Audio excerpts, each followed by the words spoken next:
บ้าบุญมาหูอยู่บ่อันแอร์โฮสเตสแอดเครื่องบินเนี่ยหรือว่าสจวดจังสิเขาเงินเดือนเขาหลายปานใดครับพี่น้องเอ้ยนี่ล่ะโบราณยังว่าไว้เนาะงัวบ่คอยลามไว้มันสิแล่นบุหนีลูกบ่ตีค่อยสอนกะซ้ำงัวยามบ่ามันสิอายขายหน้ามาถึงดอกพ่อแม่พุ่นเด้อลูกเจ้าของแท้ๆสอนได้ก็บ่ฟังเพิ่นว่าเนาะคันบ่ฟังจังซี่ข้าวทีเดียงสาเมื่อยามเขาใหญ่มาสินั่งหมดคำเว้าบ่สนเข้าเอาไว้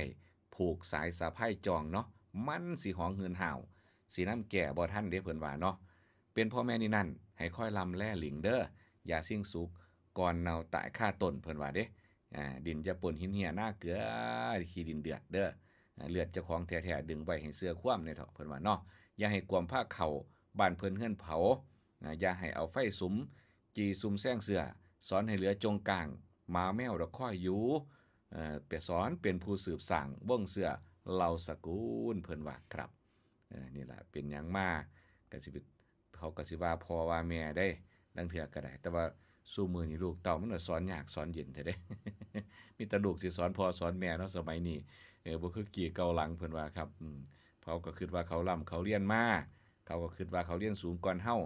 เว้าไปเว้ยมาสิทันเขาครับได้แต่อาปากเซเวแล้วผู้เป็นพ่อเป็นแม่ มีหลายเรื่องถามมาบอกว่าบ่าวบุญมาฮู้อยู่บ่อันแอร์โฮสเตสแอดเครื่องบินเนี่ยหรือว่าสจวดจังซี่เขาเงินเดือนเขาหลายปานใด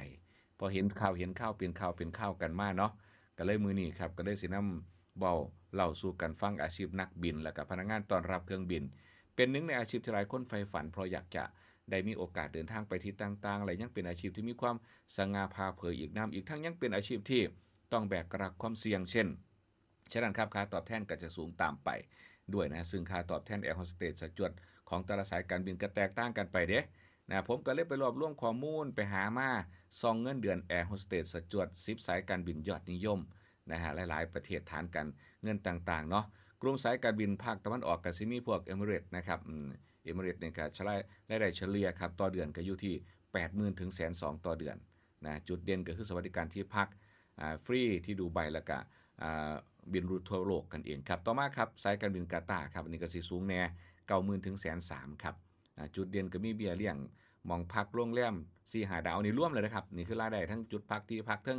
เบี้ยเลี้ยงนะครับอยู่ที่90,000ถึง130,000นะครับสิงคโปร์แอร์ไลน์ครับอยู่อันดับ3อันที่3ครับ80,000ถึง